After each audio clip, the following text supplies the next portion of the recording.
ADGP Y पूर्ण कुमार का मामला प्रदेश और देश में तूल पकड़ता हुआ नजर आ रहा है। इस मामले में अब राजनीतिक गतिविधियां भी तेज होती हुई नजर आ रही है। कैथल के पेवा चौक पर आम आदमी पार्टी द्वारा सांकेतिक धरना दिया जा रहा है, जिसमें आम आदमी पार्टी के वरिष्ठ नेता मास्टर सतबीर गोयत और जिला अध्यक्ष जगमग मटोर मौजूद। आइए देखते हैं पूरा वीडियो।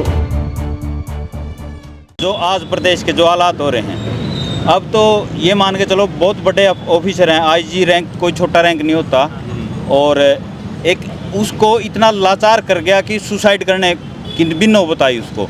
तो आम आदमी के साथ क्या गुजरती होगी। तो जब आम आदमी ऐसे हालातों से गुजरेगा तो कहाँ तक समाज चलेगा। साथियों, हम तो आम आदमी पार्टी की तरफ से एक ही मांग करते हैं कि आईजी पूर्ण कुमार जी को बिल्कुल उचित न्याय मिले, और जो भी दोषी हैं, चाहे कोई भी दोषी हो, उसमें चाहे मेरा साकी भाई भी क्यों ना हो, उसको उचित से उचित सज़ा मिले।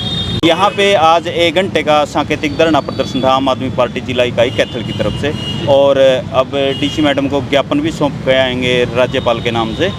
तो हम आम आदमी पार्टी की तरफ से एक ही अल्टीमेटम देते हैं, वे 48 घंटे में अगर दोषियों के खिलाफ उचित कार्रवाई होती है तो ठीक है, नहीं तो रोड पे आएगी आम आदमी पार्टी। बिल्कुल ठीक, बहुत बड़ा आंदोलन करेगी। जैसा कि पिछले लगभग 7 दिनों से 7 अक्टूबर को हमारे बहुत ही होनहार ऑफिसर आईजी वाई पूर्ण कुमार ने आत्महत्या कर ली थी, और आत्महत्या कोई शौक में नहीं करता, कोई मामा कह नहीं जाना कि भाई उल्टा आ जाएगा। आत्महत्या उस स्थिति में होती है जब किसी अत्याचार की इंतहा हो जाती है। उन्होंने 8 पेज का सुसाइड नोट लिखा है। उनकी पत्नी धर्मपत्नी IAS हैं अमनीत कुमार, वो उसमें विदेश में थी, और दुर्भाग्य की बात है कि एक बेटी विदेश में थी। जब वो आई हैं, आज तक उन्होंने उस डेड बॉडी का यानी उनका मुंह तक नहीं देखा है। कितनी दुख भरी बात है ये। अब सरकार लिपापोती कर रही है इस मामले में। अमनीत कुमार जो उनकी धर्मपत्नी हैं, उन्होंने FIR दर्ज करने के लिए लेटर लिखा। FIR में लिपापोती कर दी गई। अभियुक्तों के नाम FIR में वहाँ दर्ज नहीं हुए जहाँ होने चाहिए थे, अड़की धाराओं में लिया गया। एक IG की आत्महत्या को भी इतने अड़के में लिया जाता है, तो फिर आम आदमी का क्या होगा।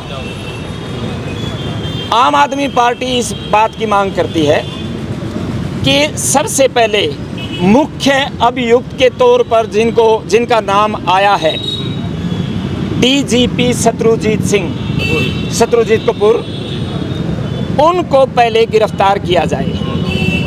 बहुत से लोग कहते हैं कि पहले इंक्वायरी हो। DGP के पद पर रहते हुए वो कौन सा ऑफिसर है जो फिर इंक्वायरी कर देगा। हम नहीं कहते कि DGP शत्रुजीत दोषी है या SP रोहतक दोषी है। दोषी चाहे कोई भी ना हो, लेकिन जब एक मुख्यमंत्री को, मंत्रियों को सिर्फ शक की बिना पर 1-1, 1.5 साल जेल में डाला जा सकता है, तो क्या शत्रुजीत कपूर इस संविधान से ऊपर हैं? लेकिन कितने दुर्भाग्य की बात है कि जो मुख्य अभियुक्त है वो शर्त लगाता है, मैं पद से छुट्टी तो चला जाऊंगा, लेकिन ना निलंबित होऊंगा और ना मतलब गिरफ्तारी होगी। इसका मतलब आप समझ सकते हो कि वो कौन आदमी है जो उसको पीछे से बचा रहा है।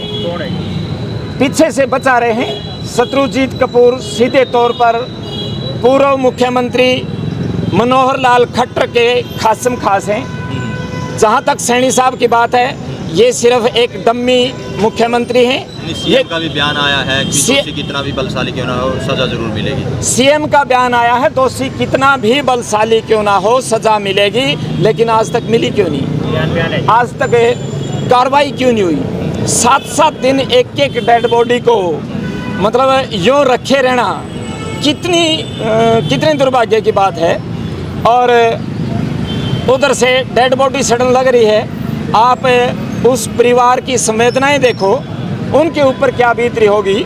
कल तो बल्कि परिवार वालों ने गुस्से में ये भी कह दिया कि हमने किसी से नहीं मिलना, सरकार जो चाहे वो कर ले। और सरकार है कि हाथ पर हाथ धरे बैठी है, जो डिमांड परिवार वालों की है वो पूरी करना नहीं चाहती, इफ बट लगा रही है।